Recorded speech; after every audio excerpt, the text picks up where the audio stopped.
Hey. Okay.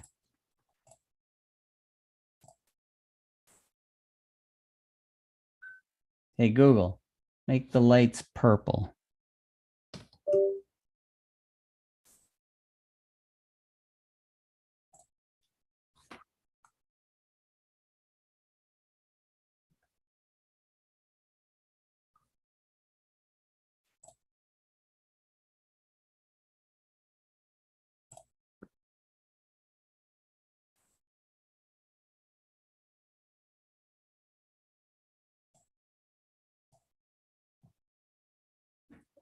Hey, Google, turn on the closet light.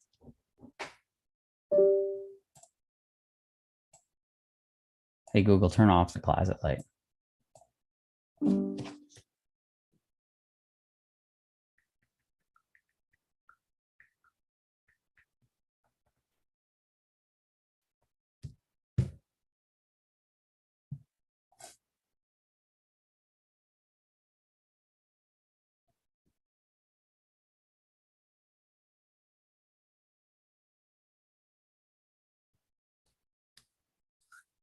Welcome to the House of Static. Yes. Yeah, we're actually live right now. I know. Oh, okay. Oh, you can see it? I heard. Well, it came up as a notification on my phone. Right. Okay. Anyways, I guess we should start the show. I guess so. Right on. All right. So our first live stream. Welcome to the finale of season 1 of the House of Static. I am always going to be Kilo House probably, and this is Bob. And we have suffered through the pain today of trying to learn how to live stream on TikTok and YouTube. And I think we figured it out. Well, we figured it on YouTube anyway. I mean, we have TikTok running too, so if you guys want to go over to our TikTok and see a different angle of me, which I don't suggest doing that because it's a bad angle, you can. But we're here today to talk about kind of the season and go through things like that, but also talk about our new song that's coming out, which is coming out next Friday. Right. Called Love for Liberty. So why don't you talk about it a little bit, Bob, and then we can just maybe even show the people, since it's live, we can open Ableton and show them. And yeah. I'm well, since nobody's on yet, what I'm posting on various social medias that we are live right now. Oh, goody gumdrops. Then I can reiterate what I just said later.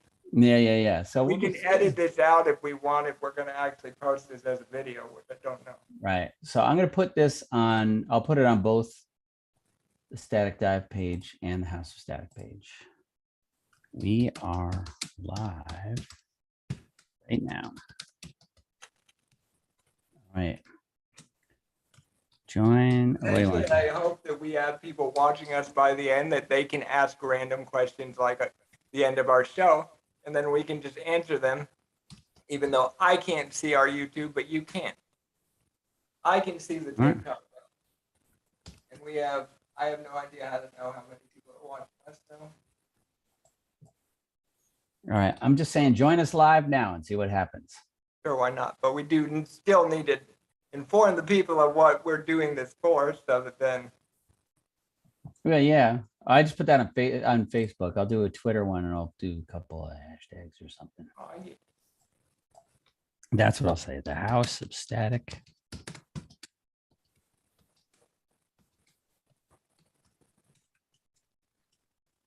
Live right now. We're so bad at this, Bill. I don't know how to know if people are watching. We got a heart from somebody. Thank you. I don't know what that's. Cool. Oh yeah, we got some people watching. I don't know. Someone type in the comments how I know if people are watching. I don't know. One. All right. Well, I'm tweeting out here. I should do a couple of hashtags here. I'll say live stream. All right. Podcast.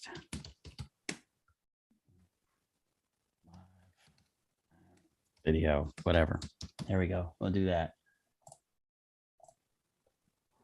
Well, I tweeted it out and I put it on Facebook. I promise. Yeah, you could like retweet or all right. So anyway, so how do we I can't. My phone is TikTokering over here. We got a TikTok going on over there. Then he's doing the YouTube. Okay, so the comment is your buddy that comments on our videos. Oh, cool. Where did he comment? And I can see it on if you go to, well, you can see it too if you go to the what is it? Hold on a second. I got it. Go to studio or whatever it is. Podcast. I think it's and I can channel see dashboard. From our channel, I can watch it. Yeah, that's what I'm doing. So I've got two screens. I got one screen over there where it's you know, and then and your buddy says we love House of Static from Florida. Yes, we do. Yes, indeed. I'll say rock on, buddy. He can hear us. Well, I can see what I typed as well. Okay. So anyway, but he's the only one here, so it doesn't matter. It doesn't matter. Well, we're recording it, so we'll be posting this anyway. But how do I go to studio? We're gonna edit all this out, right? Or no? It's live. Probably not. You can't edit it out. I don't know how does technology work. I have no idea. Hold on a sec. Well, I'm just going to be tweeting a couple of things here. I know how technology works. I got technology. I know you do. Yeah. I should say I don't know how technology works. Right. Oh no. Oh, you should turn your sound down. I know, bro. There we go. I fixed it. All right. Don't worry. Oh my. Yeah, I don't even know if because I can't tell if this is real because it says 2 watching now. Like they had said that before. The other that's me. That's me watching. Oh, now it says 3 watching now. I don't know if that's a new person or what, but I'm gonna retweet. I'm going to pretend I'm not watching us on YouTube while trying to talk. Okay, that's a good idea. Just gonna pretend. Maybe I am doing it. Maybe I'm not. Well, let's just. So I tweeted a couple things. I put it on Facebook. Yeah, we can if anybody wants to join for us a minute here, and then we just chill. Yeah, talking about the new song that's coming out and how the new season is going to be lit as fuck. Right on. We already have recorded 2 episodes of the new season, and it is fucking it. The first episode of season 2 is insane. I'm just going to tell you that right now. If you have children, don't have them in the room, and if you have grandparents, don't have them in the room. That's right. It was a lot of inappropriate middle-aged punk jokes. Well, who was it? What's their band name? The band name was Call In Dead, and they're they're awesome because they're a punk band from Orlando, and but they're old like me, so they've been around a long time, and they were just very cool to hang out with. And the two of the 4 people in the band, 2 of the dudes I know because they also have a record label, and it's very, very cool what they did. They had so they started this. They had this like live promotion company called DCX, like and where people do the X for the and instead of the Anyway, so it's DCX-PC, and the DC is one of them, PC is the other, just nicknames for them. Anyway, and they were a live like promotion kind of, like they did concerts, and then the pandemic happened, so all the concerts stopped. So they just turned their little idea into a record label, and they did live streaming concerts, recorded them, and then pressed them to vinyl and sell that. And they're still doing it. I actually just wrote about their newest single on my blog, staticdive.com. And today. They saved some of the money and gave it to the venue. Yeah. Well, that because of the pandemic. That's exactly right. Even though these dudes are very boisterous about certain things and very fun punk rockers, like they really have a good heart. Well, so it's a very good episode that I'm excited to watch because it's going to be cool. Fucking hilarious. It's a 2-part episode. So it's great. That's great. Yeah, and then the other one we recorded, which will also be a 2-part episode because it's pretty long, but it was awesome, was Guilherme Cosme, and otherwise known as Gil, and Gil is a Brazilian singer and very, very interesting writer and songwriter. Crazy, awesome, cool, and very nice guy. So it's such a cool conversation. Really loved talking to him. He's from Brazil, but he lives in Dublin, Ireland, and we had a very nice long chat. It was cool. So the first two guests are recorded for season 2, but they're both two episodes, if you get my gist. So it's like, we thought of this idea to shorten the episodes down, which we're still going to try for season 2, but it ended up making it longer. So it's like both of the people are 2 people. So, or 2 episodes. Right. It's going to be fun. It is. And we're going to do more of these live streams. Yeah, if we can figure it out. Well, yeah, I mean, and we'll actually let people know that we're going to do it next time too. Right. Yeah, I mean, this was just us trying new things, because, you know, when you start any new venture, like the music I make today or he makes today, we didn't make when we started. You have to try a bunch of fucking shit out, and then see what works and what doesn't. And that's kind of what we're doing with our this thing that you're watching. That's essentially how I do everything in my life. I mean, just getting up out of bed every day. I'm like, oh, see if this works. Yeah, let's see. No, I feel you, bro, because that's how it's been being in a wheelchair. It's like, I just try things until I find the way it works. Like, there you go. Most embarrassing thing that I ever will say on the show, never thought I'd talk about it publicly like this. My dad had to help me get dressed until I was a teenager because I just couldn't figure it out. Right? Okay, that sounds weird, and it was. Don't worry. No, it wasn't. It doesn't sound weird. Anyways, I figured out that I could tuck my boxers in with a drumstick. So good thing I'm a drummer, or that would have happened. But I never really thought I would come out and just tell the world of whoever wants to listen about that. But I really don't care anymore because I'm older, and it's just a part of the story of what you're saying, which is just try shit until you get it. And so that's kind of what the podcast has done. What we're doing right now. I mean, I'm not even kidding. It's literally how I've conducted my entire life. I don't know what the hell I'm doing ever, you know. Well, that's how I figure it out. Well, okay. Since you said that, and since we've been needing to talk about the new song, since that's what this episode is about. Yeah, that's right. Very good segue. So, do you want to tell them how we wrote the melody at the beginning, or do you want me to? Well, we should probably start by saying what we're talking about, right? So because if people don't know, right, then what we do, you know, outside of this podcast, Kayla and I are musicians, obviously, and we work together constantly on music, and we're good friends. We talk all day long, and we're making a lot of, so like we're individually, obviously, solo artists. So I make songs. I have, you know, that I put out as the Static Dive. I make songs. And my friend Kilo, he makes songs too, and he puts them out as Kilo House. But we're also like, we've been writing a lot of new stuff together. So we've got 2 albums that we're currently working on. One is, I don't know what we're going to call it. Either it's going to be called House of Static and Static Dive together, making it a record, or we'll just call it the House of Static or whatever.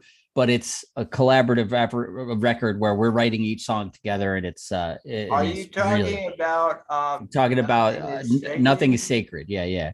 So I don't know what I don't know if the artist name will be House of Static or if it's going to be us together, like Static Dive and House. But whatever, who cares? But anyway, probably us together, or maybe all 3. Maybe it'll be the House of Static featuring, Kilo House. That'd be good.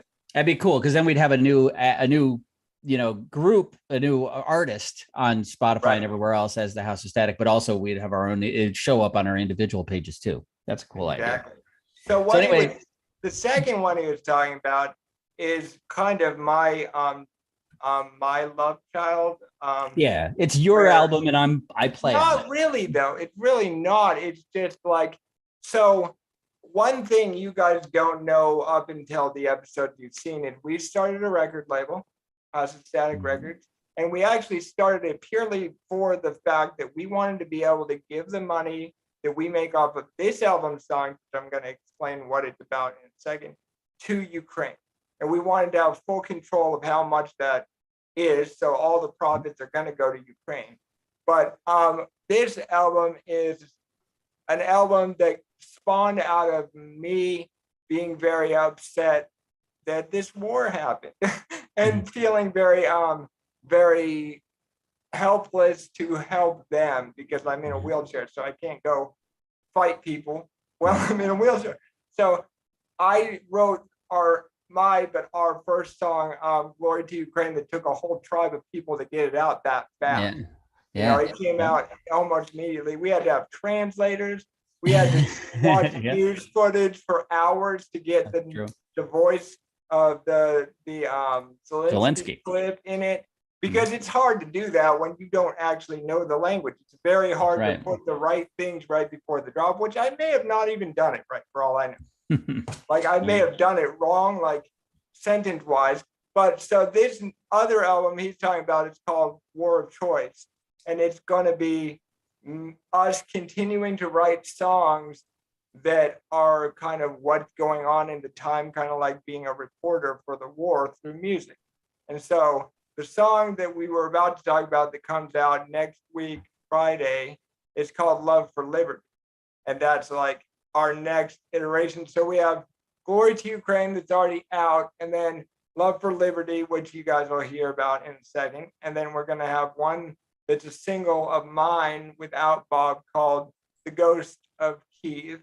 And then after that, there's going to be one that is about Mariupol, which we're not sure 100% of the name, but hopefully, eventually we will be writing a song called Peace when the war is over. So when the war is finally over, we're going to write a song called Peace. It may not sound like anything else on the album, but we're just going to continue writing these tracks because we want to do our part. And the only thing we're good at is drinking caffeine and writing music. I don't think there's any fun that's like, if you can drink this much caffeine, we'll give this much money to Ukraine.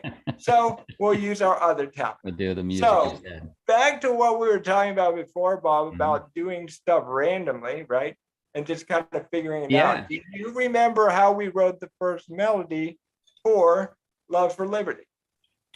Well, Love for Liberty, that was the one where Kilo and I were on the phone, and without listening, I think you were even on mute. You were just literally pointing and clicking at like blocks on a screen and making, you know, I'm gonna make a melody with that, and then played it and was like, oh, that's cool. And we literally built the entire song around and that. I did it's on the same channel that I had put it into, just like a track that had some sound on it, because I built it in another project that I deleted everything from the project so I would have sound, and I just kind of clicked it in, and then like the melody that's in the song that you're going to hear on like the EDM sound is the melody that I clicked in without hearing it. I had Bob add one note because I was like, what key is this in? And I like told him what notes were in it already, and I was like, tell me one more note that can go with that. And Bob told me, and that's the end of the phrase.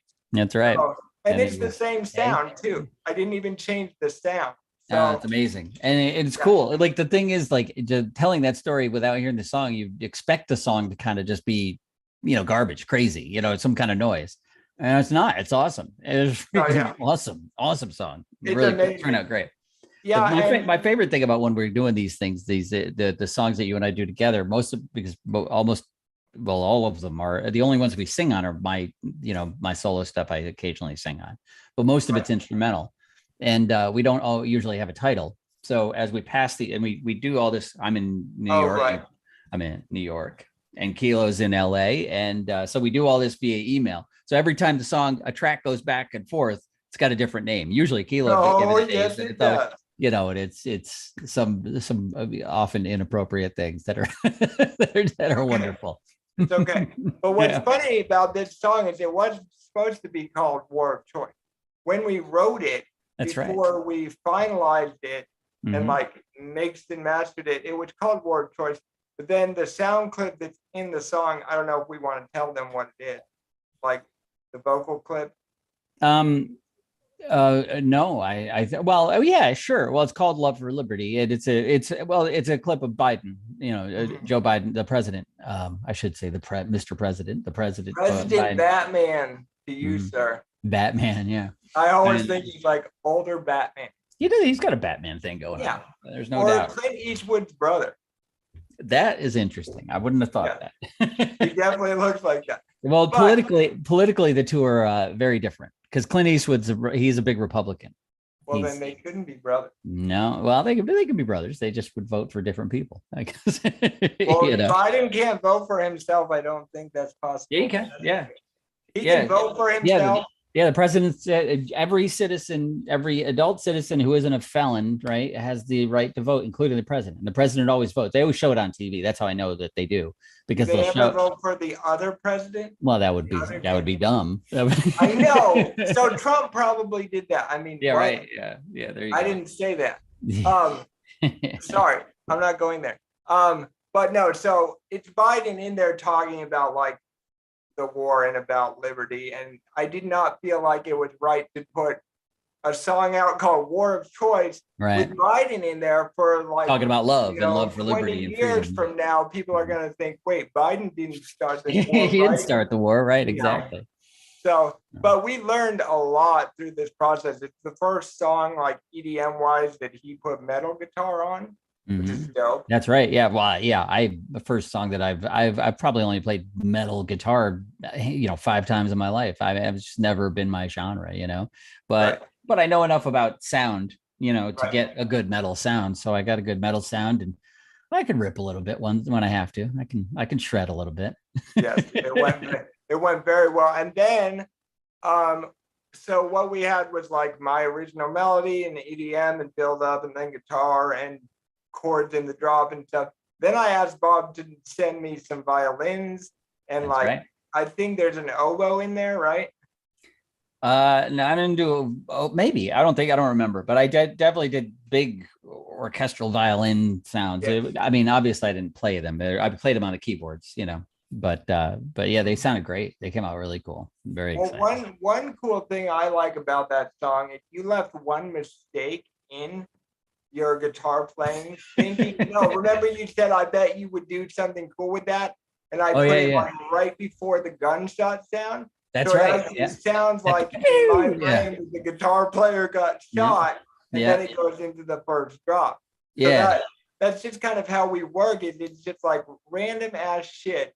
Yeah, that's right. Exactly. So, and I do that, whenever I record tracks. So how we do these things, Kilo's producer, and I'm I'm playing the instruments. I mean to be fair, Kilo plays instruments too. He's playing, he's putting keyboard notes and everything in the songs. He's writing computer. Or play the computer, right? Exactly. He also play the drums, but I do. But anyway, so Kilo's producing, and I'm like playing keys and guitars and basses and things on these songs, and so what I always do when I record, I've always done it, and I love doing it when I'm doing tracks with Kilo. So Kilo will be like, I need a guitar part that does this, I need a bass that does this, I need strings that do this, and I'll do all that, and then I'll do at least one track of me doing whatever the fuck I want, and it's always is the goodest track. It's crazy, yeah.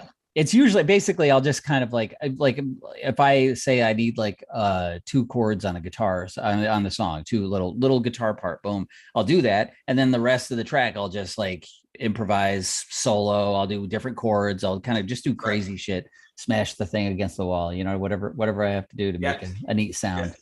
So that's how we do it. That reminds me of something very inappropriate, but whatever. There's a band called The Used, and I think you know who they are, right? Oh, yeah. They're one of Sarah's favorites. She loves The Used, loves them. On one of their first albums, I don't remember which one it was, they had a really good producer, and the dude like let them just stay like at his house studio and do stuff. And the story goes that one of the intro sounds on the guitar is actually a vibrating dildo, like vibrating on the strings. And awesome. It's one of their most famous songs. And you would never know that. But it's like this amazing sound. And I mean, that's being a producer, or I don't know why they had that. I don't want to know why they had that. But that's still made for a very, very cool sound. I just remember that story ever since I heard that, I was like, dang, you can like do anything. You just got to try everything. That's it, man. Well, that is the thing. I mean, recording has always been the thing. I mean, I've been recording since the day I picked up a guitar before I knew how to play. The truth is I was recording when I was a kid. Before I played any instruments, I used to record and pretend I'd do this. My friend and I, when we were little kids, we used to pretend we had a radio station and we were radio DJs. Awesome. And we would just sit there with a little tape recorder and I'd be like, so Mort, how you doing? My buddy, his name is Morton. So I'd be like, Mort, so tell us, or one of us pretend to be a rock star. So like, I remember awesome. it was great. It was me and Mort and our friend Chris Decker. Chris was like a year older than me and he played guitar and I hadn't started yet. So he was probably like 14 and I was like 13 or something, but he could play a little guitar. So he came in and I interviewed him. He came in, we were in Mort's bedroom with a tape recorder, but right. he comes in and we're pretending to be a radio station and I'm interviewing Angus Young, from the guitar player from AC/DC. So Chris is like pretending to be Angus Young with this horrible, Australian accent and like playing Back in Black on the guitar. It was great. It was a lot of fun. That's awesome. Why don't you show them that tape that you showed me earlier? Oh, yeah. So, and what Keeler's talking about is that, as I mentioned, I've been recording forever and I'm old. So so I was in high school in the 80s and I graduated in 88. And then in the early 90s, I was in college and then I dropped out of college and I got back into college and yada, yada, yada. But anyway, I was in bands. I was in a lot of bands and I was in a couple bands. We did a lot of music and my band at the time, my number one band, and still to some degree is still a band, is the Distractions. You can't really, but this was our cassette. You can see it actually better than earlier. Oh, good. So this was from 1991. I was cleaning my studio the other day and I found this cassette and it's got the, it's got the sticker label on the tape and it says The Distractions, Days Tied Knot. This is a great record, by the way. It really is. There's some really good songs on here. We recorded it all on a 4-track. Most people don't even know what a 4-track is. I'll show you. Anyway, this is the inner sleeve. I was taking a class. Actually, this is an interesting story too. I designed the sleeve in a college class that I was taking called Desktop Publishing. And nowadays it's just like, and the teacher didn't know how to use the program that we were learning. It was brand new. This is 1991. So it was like how to design publications like newspapers and magazines on the computer. So we had Macs and, we had this software going. Nobody knew how to use it, but I was the biggest geek in the class. So I figured out how to use it. So my professor came to me and he's like, if you teach the class, I'll give you an A. I said, okay, cool. No way. So I did. Yeah. So I was this hungover 21-year-old guitar playing geek who I got to do whatever I wanted in that class because I was the teacher. The teacher, he was a radio guy. He was the radio teacher and he didn't know anything about computers. But the college, it was 91. Nobody knew anything about computers except dorks like me. So they got these computers, they got these programs and said, here, you're a communications professor. You should know how to do this. And the guy's like, I don't know how the fuck I can do that. So anyway, that's where it came from. So my project was my album sleeve. That was the whole point of that story. So I designed this. I drew the cover. That's a little drawing that I did that's my self-portrait. So you were an emo kid before emo was a thing. Yeah. We were just, I haven't really ever been a whole lot different than I am now, honestly. So I was, except you did have a lot crazier hair. Well, you have a hat on right now, so that doesn't count. Yeah, I got pretty crazy hair. I've seen some pictures where your hair is just insane. You got a lot of hair, dude. I do have a lot of hair. Yes. I'm not doing that because my hair looks terrible right now. There you go. I will keep my hat on. So my crazy hair is not past tense, by the way. It's just covered up with a hat right now. In a hat. Right. Yeah. So but I had crazy hair and I was, but I mean, t-shirt, jeans, flannels. I mean, we looked like Kurt Cobain before Kurt Cobain was famous. You know what I mean? We were, because that's what it was. It was their late 80s, early 90s. So that's what we looked like. So that's why when Nirvana got huge, that's why they were huge, because we already looked like him. It was like, you know what I mean? It was like, if all your friends, if you were just a bunch of weirdos who looked like Blink-182, but Blink-182 didn't exist yet, right? And then all of a sudden, this band comes out. I said Blink-182 because that's like when you were, in your 20s. Oh God, I love them. Yeah, exactly. So when Nirvana came out, it was that. It was just like, holy shit. I remember I worked at a record store And I worked a couple of record stores over the years. That's kind of was my thing. And I was working at Record Town, and this is actual record stores. I don't have them anymore, but they did. Right. And we used to have these, you know, they have the in-store play tapes. The corporate would send us a tape and say, you have to play this in your store for the next month, basically. And it was all the songs that were on sale and they were promoting and everything. So anyway, the new one showed up, you know, and I think it would be weekly, because everything used to come out on Tuesdays. I'm giving like record, you know, like a music industry lesson. Oh, here, I'm paying attention. I'm just posting it on Facebook. I know. I just think it's silly. It's silly that I'm even going through it. But anyway, no, it's great. I like it. I'm right. enjoying myself, and that's all that counts. Well, there you go. Nobody else is here anyways. So back in the day, everything came out on Tuesdays, and that was everything, all albums, you know, I think books too, movies, but maybe not movies, but all recordings all came out on Tuesday. And that had to do with shipping, because nothing was digital, everything was physical, and they had to get the shit from New York and LA to, you know, Topeka and to Tulsa, you know what I mean? So they had to put them on trucks. Why did you say Tulsa? That's where I'm from. That's where you're from. That's why I said it. And it's in the middle of the country. You know what I mean? That's what I mean. It's like, so it takes a long time to get to those places. So because of shipping and everything else, people didn't work on weekends, right? So the truck guys would get in their trucks on Monday and then drive out and drop things off to the stores wherever they may be. And then Tuesday morning, you know, that's when you'd open up the doors and all the new releases would come out. So Monday night, we'd be getting ready for that when I worked at the record store. So we'd get the tape from corporate with the new stuff. This is the stuff you're promoting this week. This is all the stuff on sale, you know, and then whatever.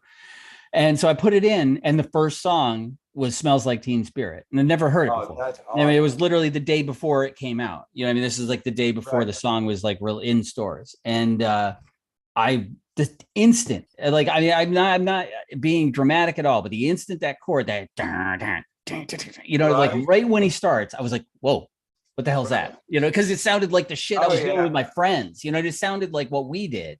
And it was like, and then he kicks into it. And to me, right away, his voice sounded like Paul Westerberg, the lead singer of The Replacements, was my favorite band. So I was just like hooked right away. And the album was called Nevermind, which was a big Replacements, not big, but it was a Replacement song. So I think, awesome. And I found out later he was influenced by The Replacements, so it wasn't totally in my head. But but anyway, it was just I heard that, and then the song kicks in, and I was just by myself moshing around the store. And I had this lady that I worked with who was like a few years older than me. She's just laughing at me. She's like, "What? It's just a song." I'm like, "No, it's not. No, it's not something. This song is something. It's really not just a song. I mean, now that we've been through that era, we know it's not just a song. Oh my God, yeah. But I'll tell you, it's everybody knows that now, but it was obvious immediately. And I don't think just to me. I mean, I think it was obvious immediately to anybody that was tuned into that kind of sound. It was just like, that was exactly right. It was huge. It was a really big deal. It was awesome. I loved that. I would have loved to ask them if they knew it was going to be huge at the moment, because, for instance, me finding out that my song, "The Children," is the song everybody listens to of mine the other day, was amazing to me, because I literally didn't even fully master that song. I got done with it. A record label hit me up and just wanted a song, and I was just like, "This one's done," and I signed the contract that day and gave them that file. That's and funny. It was just that song. And that's the song everybody's listening to mainly on my Spotify. Yeah. So it's like, I would love to know, like, some big artists, like, did they know that the songs would be huge, or was it just another throwaway song?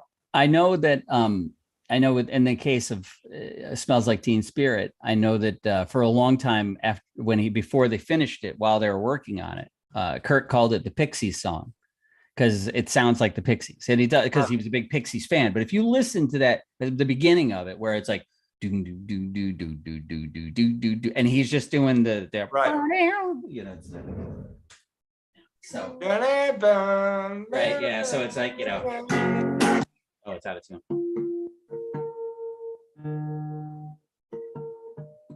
You're getting to have fun with us tonight.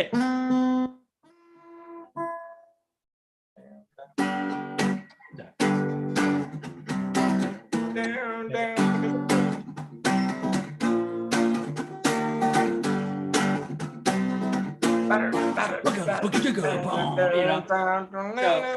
right, but before, like when he's singing, like in the verse, it's just, the bass is doing that, and then the guitars, and he's just doing that. Like, I love that part. Oh, I don't God. remember. I think I'm doing it in the wrong key. I'm playing an F sharp. I think it's actually an F. Yeah, that's right.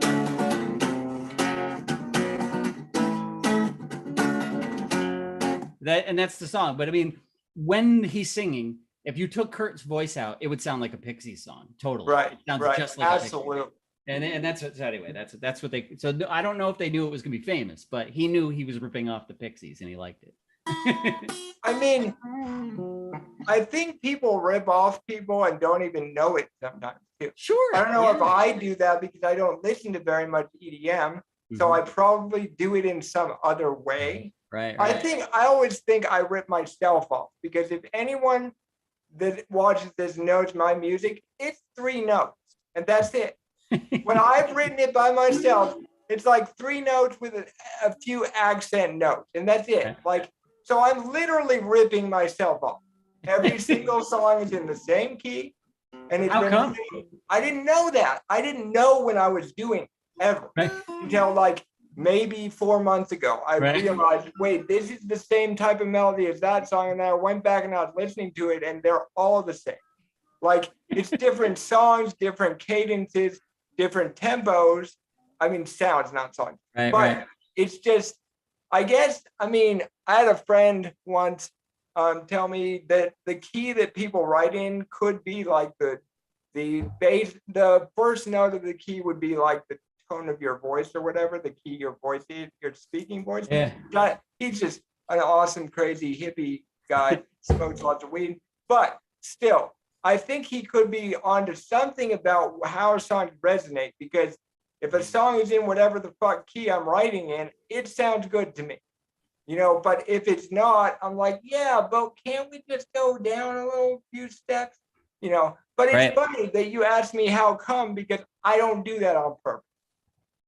It was never a purposeful thing. It was just like, that's what sounds good to me. That's funny. I've heard a lot, there's a lot of people have, their preferred key that they like to compose in or sing in. And I've never even thought about it and then other people do it. And I'm like, oh, well, that's weird. I wouldn't know what, because if you looked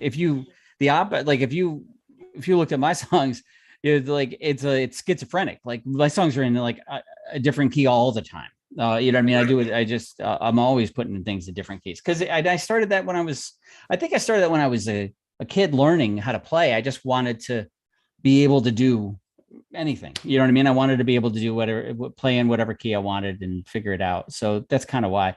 And the thing about theory and music and everything, I mean, the key is just basically, regardless of what key you're in, the rules are the same and the patterns are the same and then the scales are the same and then chords are the same. You're just transposing it to a different position, basically. So no, I don't know. I mean, maybe if I was more serious about being a singer, which I'm not, if I was more serious as a singer, then I'd care more about what key I was playing in. But I like a good singer, by the way. Yeah, well, I don't know about that. But anyway, I like to, it keeps it interesting for me. I don't like to bore myself when I'm writing. So I like to challenge myself all the time. Being an EDM artist, it's okay to do that. In my case, at least, because I do different sounds every time. You can tell that it's me. Even I think on my new stuff, I'm not sure, because my whole world flipped when I realized the world is not a nice place and people are going to just have a war and kill each other. So my genre has actually changed and progressed from that moment. If you notice, Bob, it went from being like trap shit. Oh yeah, it's very different. I don't even know what it is, and I don't care, because that's a little hard style, I guess. But that whole idea of like when you mentioned like EDM, it's normal for EDM music to basically like an artist always work in the same key, that kind of thing. Well, I'm not sure that that's it, but I think you're right, and I think that and I think that the other thing is that other styles of music are like that too. So if you think about like blues or you know what I mean? Like blues music is almost most of the time it's structured in a 1-4-5. So it's just, you know, everybody knows the. My dad plays that on my piano every night when he comes over. Right now. Bam, bam, bam, bam, bam, And that's just a walk-in blues bass line is what I know how to play that on piano like by heart. That's so funny. And what that was, I just did a walking 12-bar blues bass line in the key of A. And that's the same thing that you would do like for like, so on guitar, that'd be like Chuck Berry, like every Chuck Berry song is that, right? So.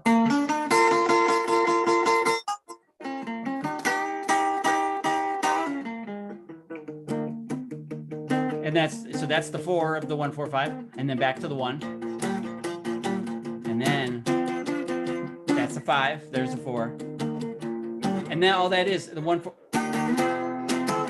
and the whole song is just that progression. Then and then blues, and rock and roll. So rock and roll, basically Chuck Berry. Let's call him the father of rock and roll because he is, and he just took blues and sped it up and turned it up. You know what I mean? Because that's a blues chord progression. It's 99% of the blues songs you'll hear in your life use some version of a 1-4-5, 12-bar progression, and that's what Johnny B. Good is, and in the Great 28, the whole Chuck Berry's got, he is, all of his songs were that basically. His genius was the lyricism. He was like a poet. He was awesome. If you go back and read listen to the lyrics of Chuck Berry's music, it's the best stuff. It's so clever and smart and fun. Awesome.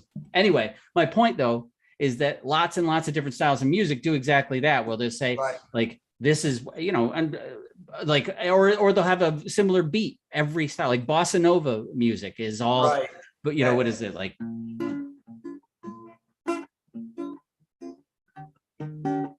I'm messing it up, but it's like that.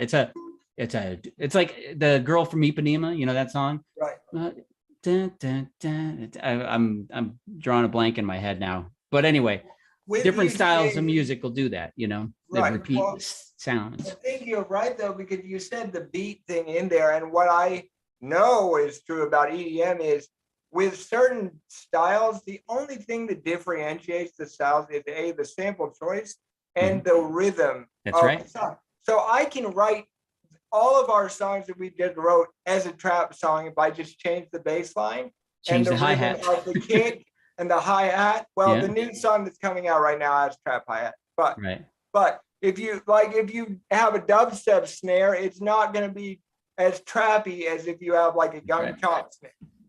And so I mean, especially in EDM, because in these songs we're writing now, that's whatever the fuck genre, I think we're going to call it hybrid style or hybrid harp style, whatever.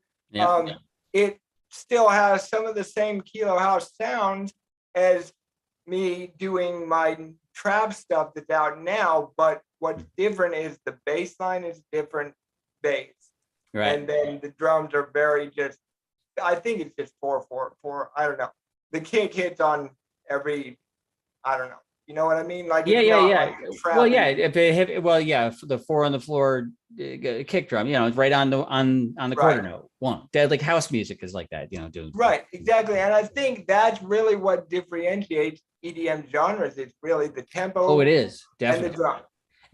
And the bass, right? Like you mentioned, like dubstep's got the wobbly bass and the dubstep drums, or the Reese bass, exactly. And then lots of music is like that. I mentioned bossa nova, but really all Latin music is like that. The difference between calypso and a tango and a rumba and you know what I mean, and son and salsa and bossa nova and all these different styles of Latin music is 99% of it is the percussion. It's it's the rhythm of the beat, and it's not even different instruments because mostly they're the same instruments. Well, and then if you talk about like rock music, if you span rock from like soft rock to like metal, it's really tempo and distortion that changes the style. That's absolutely really, right. If you think about it. So it's like, I know that like we were talking about EDM, but it really works that way in any type of music. It's just Mhm. with one it's drums and the other it's sound quality. Yeah. Like, and the key you're writing in, obviously, like if you're gonna do death metal, like you're gonna down tune it. You know, you're not. Yeah, gonna they'll do, like different styles of musical, like rock will do funny. They'll like in some hardcore metal stuff, they do a lot of half step transitions, right? So it's Right. like,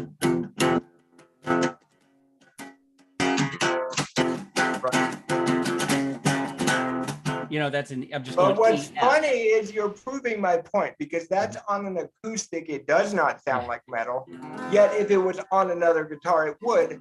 And that's kind of what we're saying, is like, it really is in every genre, just kind of choices that you make to get this specific, whatever the fuck you're trying to do, which is interesting and fun, That's right. That's why my music, I don't have any genre, because I don't follow those rules. I It's just do funny whatever the you hell I say want. that, though, because you definitely sound like you, except for when you're making music, like Yeah. with me. Yeah, right. You don't Yeah. sound like you at all, but I don't sound like me either. That's what's cool about these new albums. It's like us combined doesn't sound like either. Oh no, I know that the new stuff is, I don't know what it sounds like. It's pretty amazing. Really, I think we Sounds like you gave crazy people a computer and just said, do whatever you want. Matter of fact, I think that is what happened. That is exactly what I mean. We gotta talk about that kick that we made for this song that's coming out, because what had happened was I did something really dumb that should not have happened, and then it turned into this amazing hardstyle kick that we're now using in every song. That's right. Because I put numerous compressors on this channel to make a side chain for one of the guitars, and then it ended up making this weird sound because I was doing the button, that like monitoring button, to show like what frequency I was side chaining, and then it was like this super loud, overly compressed bullshit, and I was like, wait, that could be a hardstyle kick. And now we have this really weird channel that's saved in our projects that I can bring in, and it's just like this crazy sound that we can somehow get into the key we're playing, but we're using it. And it's like, sometimes you do stuff that doesn't look like it should work, which is that, but then it ends up making a new complete genre and sound. So I mean, that's right, man. It's the fun of music. All right. Well, we probably shouldn't go too long, because we gotta thank our audience for watching this season. We're very thankful that you've been welcome to the shit show. No, that you've been here with us throughout this season, this first season. We will be advancing and doing different things. Well, yeah. I mean, that's the thing. It's the first one. That's kind of why we wanted to end and say this is the end of the season, and we're only going to take a couple weeks off, and then we'll go back and get going again. Yeah, and you'll get to hear them talk about masturbation.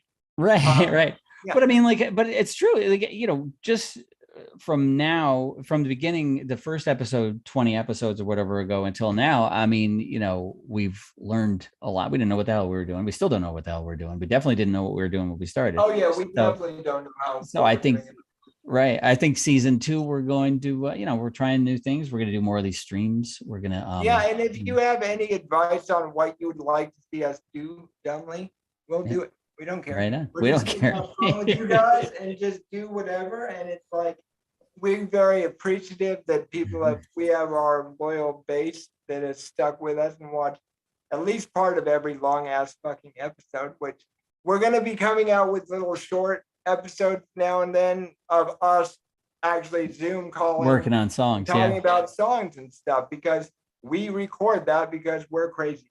So I did not have a shirt on, but it's okay. So you'll know the difference when you see the thumbnail or whatever, and it's like Kilo has no shirt on. It's like, oh, there's no guest, just them fucking around.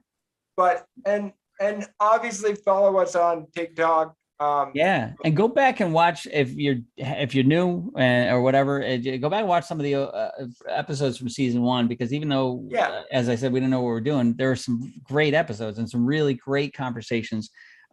We made some, some of the folks that we had on were friends before we started. Some of the folks were just acquaintances. And I mean, I'm on an album now because of one of our episodes, because London Elixir, she's this a producer from Atlanta, very, very, very cool person and an awesome talented person, and already achieved some really great successes, the Do the Juju and all kinds of stuff.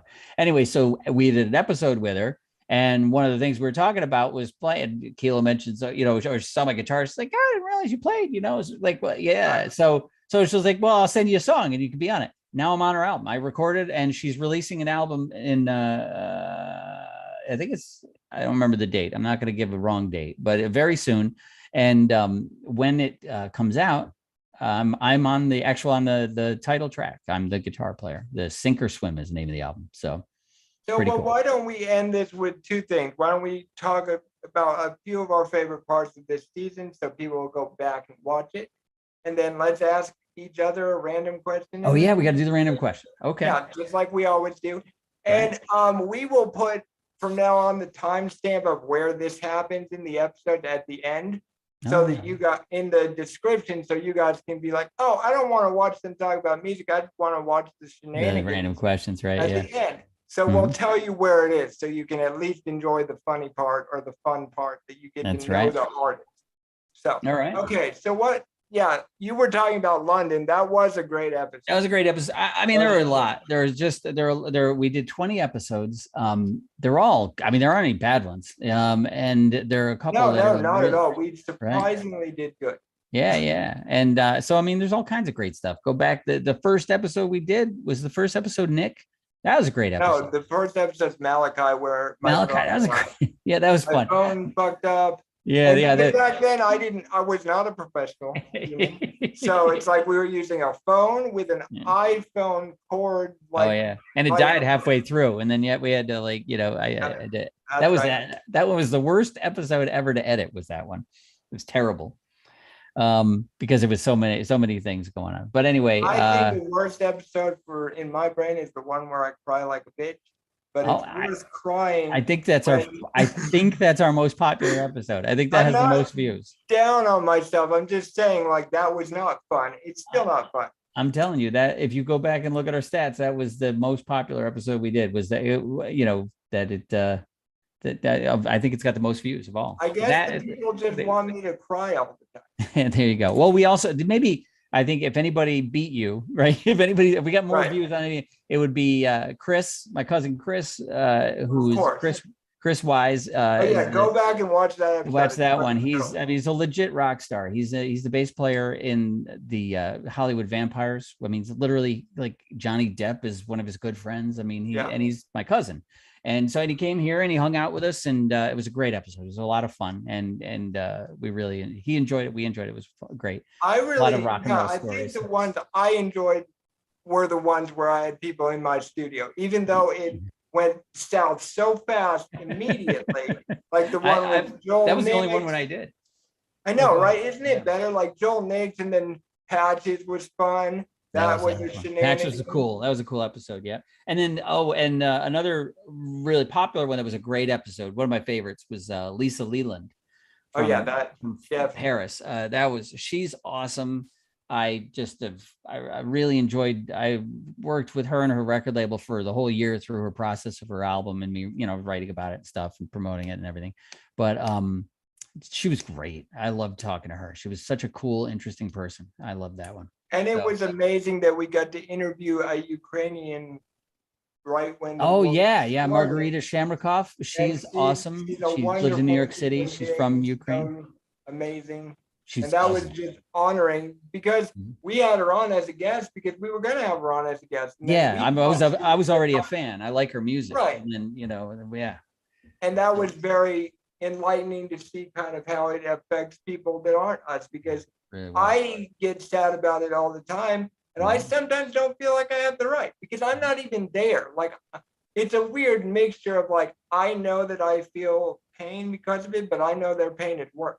Right. And it's like, that's why I go through the struggle of watching all the war clips to try to put them in our songs, because I am doing my part. But that was really honoring to have her be on it. Right. And it was really cool. Obviously had some cool people, like K Hero was fun. Tay Hero, he was awesome. Tay was great. guy. I love that guy. Tay was Super guy. awesome. It was just every episode was great. I mean, Karina, we were all over the world. Karina is a psychologist and a musician, singer. And when I first got in awesome. the Zoom call, my thing just said "help fuck" my name. Yeah. It does now, by the way. I know, it's fine. They can't see it. We realized that, but it was hilarious. I don't think they can. Yeah, no, you can now we can. Oh. So it's on. Okay. It's on. So it's still there. Whoops. But she's a psychologist, and it just says that as I enter the lobby. Yeah, she thought it was great. She thought it was great. She was amazing. I mean, they all were amazing. If really all amazing. I mean, you know, Tim. What is that one guy's name? The guy that had a 2-part episode. You talk about Noah. Yeah. I love Noah. Noah's episode. Yeah. If Noah's you want to not be sad, but think you're going to be sad. Yeah. At the beginning, people watch Noah. Right. Noah's got Noah has cancer, and that's why you think you're going to be sad, but it's not. It's a great episode, and we just talk about music for like 2 hours, and it's 2 episodes. Yeah, it's amazing. And it's great. It was a lot of fun. Yeah. Anyway, so people should go back and watch those episodes. Absolutely. Yes. And no, go back and watch all the episodes. Yeah. We're not saying that for our benefit, but there is a lot of knowledge. Even if you don't do music, like there's a lot of life knowledge when you get people from around the world. I think our live stream froze. Oh well. I mean, we're still recording, so it doesn't matter. But I'm looking at the YouTube channel. I don't know if you could see it. It looks like it's frozen to me, but maybe it's just. Did it freeze a long time ago? I don't know. I'm pushing on it. No, we're not frozen. Oh, mine then. Okay. That's all good. You just froze. That's all. Yeah. Don't worry. Okay. Anyways, that's a horrible ending, but no. Go back and watch the shit show. Well, we're going to do the questions. I know. I'm just okay. informing everyone. Yeah. And please, I don't like pitching us, but follow us on all social medias because we are fun people, and you'll get to know what's coming up and what we're doing. Listen to both of our music on Spotify, Spotify, wherever you listen to it, Amazon Music. It's on SoundCloud too. Sure, it is on SoundCloud, but don't bother. And you can always hit us up and whatever. But yeah, so just go back and watch and be blessed and have a great day. But anyways, now it's time for question time. Okay, who's going first? Who's on first? What's on second? Okay. You go. I'll go. I'll ask. Okay. We're just gonna do both, and then. All right. Here's an easy one and a good one. What was the first concert you ever went to? That's a very hard question. That really isn't. I mean, it's only one answer. Well, do you want the answer I want to give or the truth? Well, I want you to answer any way you want. What'd you say? Oh, that's the question. Yeah. Very, very first concert I ever went to, I think, was actually Aaron Carter. Oh, because I wasn't going, but my sister thought he was like super hot, and so well, of course, yeah. So I don't think that counts, right? Okay, it's up to you. It's your answer, so it depends. I mean, my concert that I actually went to was actually, once again, not really a concert. It was like at a church. It was a Christian band called 1,000 Foot Crutch, which they're actually really dope. It's kind of like new metal-y, but that was back then. So for them to be doing that. But I just remember like they got there late, and their vocalist was like all like spun up and stuff. And I guess before he like flew to Oklahoma, that the day before he was longboarding in San Diego and like fell bombing a hill. So he just had scabs everywhere, but it was still fun. It was really fun to see them. So I mean, that's awesome. Technically was the first concert I went to, but that's a good answer. I think I just went to it because it was at church. You know what I mean? So. Okay, what about you? My first concert was the Jay Giles Band, 1982, the Freeze Frame tour.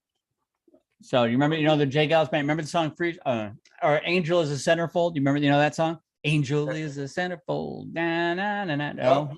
Huge hits in 1982. They were massive. It was the biggest thing in 82. Anyway, I was 12 years old, and I went with my friend Matt Riley and his sister, who was in high school, And you got to remember, this is like 82. So, but 82 was basically like the 70s. I mean, you really weren't into the 80s yet. You know what I mean? Everybody kind of still looked like the 70s.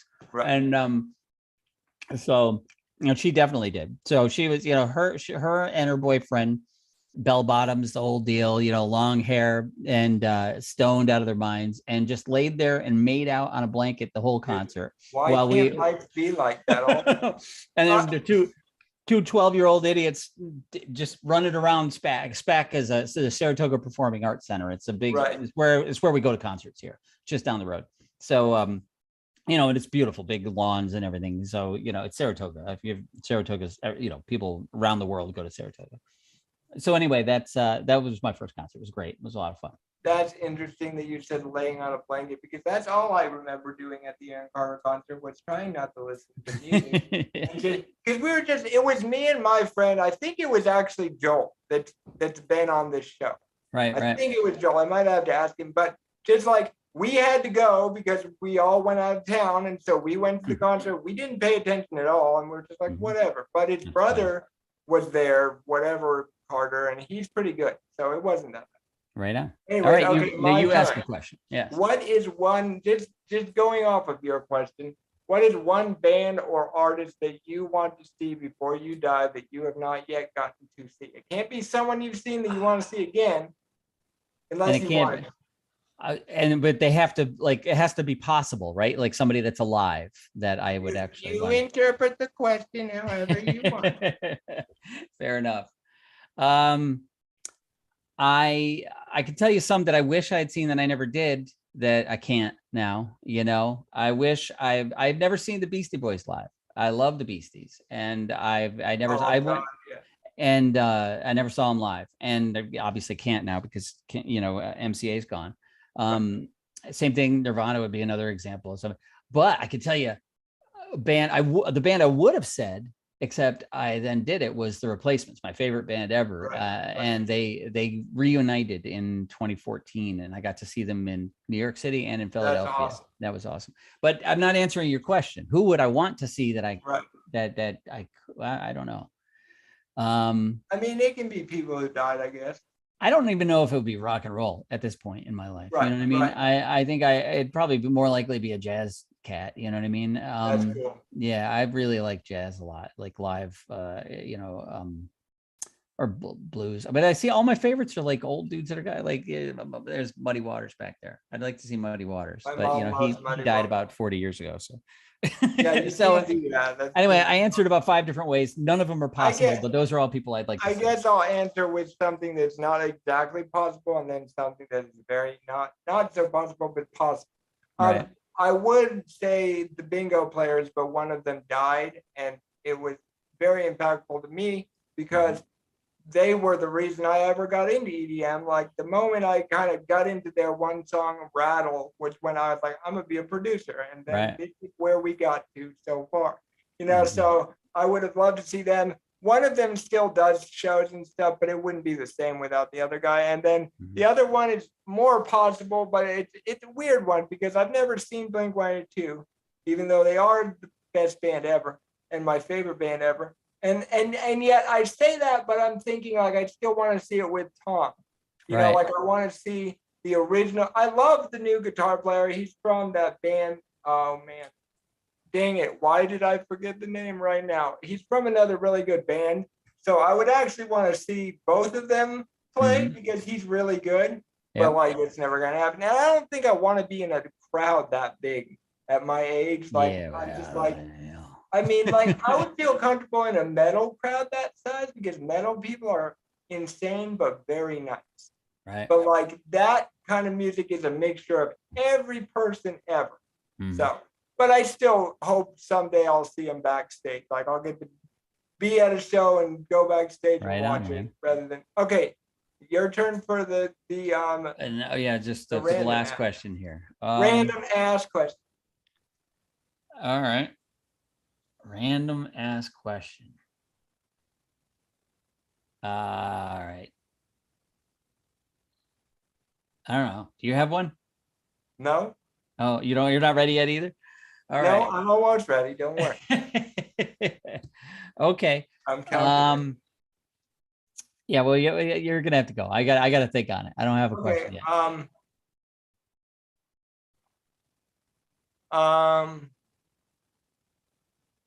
What is the biggest success you've had in your life, in your opinion? Meaning success to you, right? Not like Yeah. to the world, but what is one thing that you think about and you're like, I kicked ass, I am badass. Like if you needed a pick me up, you could think about this moment and this achievement, and you're like, I'm good, I did. Um, I don't know that I'd be able to say a single thing. Well, it can be well, mine isn't a single thing either, but you can say whatever, dude. Just interpret it how you Yeah, want to. no, yeah, I know, I get it. I know. So it's a really good question, and it's a hard one for me to answer. I think because I think that I'm in my mind. I'm going too deep with it, probably. No, go deep with it, bro. No, I We don't go know. deep and we don't get no sleep. Do it. Well, I don't know. I think in a great many ways, I've when I was younger, I was my own worst enemy in a lot of ways, and so I think I've achieved things despite myself many times, and I think that's my great accomplishment is overcoming my own self, Right. being better than myself. That's so it's a vague answer. No, it's Intentionally a so. great answer.